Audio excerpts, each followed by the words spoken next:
Njihuni me 5 ushqimet që ulin tensionin e lartë të gjakut në kohë rekord. Presioni i gjakut është një problem i madh për shumë njerëz. Nëse nuk njihet dhe trajtohet në kohë, presioni i lartë i gjakut mund të çojë në një sër komplikacionesh të rrezikshme, duke përfshirë sëmundjet e zemrës dhe sulme në tru. Megjithatë, ekspertët paralajmërojnë se presioni i lartë i gjakut nuk ka gjithmonë simptoma të dukshme, gjë që e bën atë më të vështirë të njihet. Sipas ekspertëve, konsumi i disa ushqimeve mund të zvogëlojë rrezikun.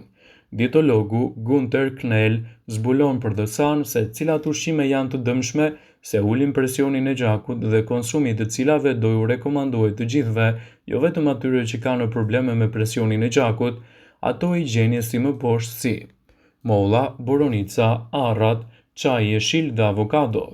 Siç shpjegon eksperti, secili nga këto ushqime ul në mënyrë efektive presionin e lartë të gjakut dhe në këtë mënyrë mbron trupin tonë nga komplikacionet e mundshme të tij.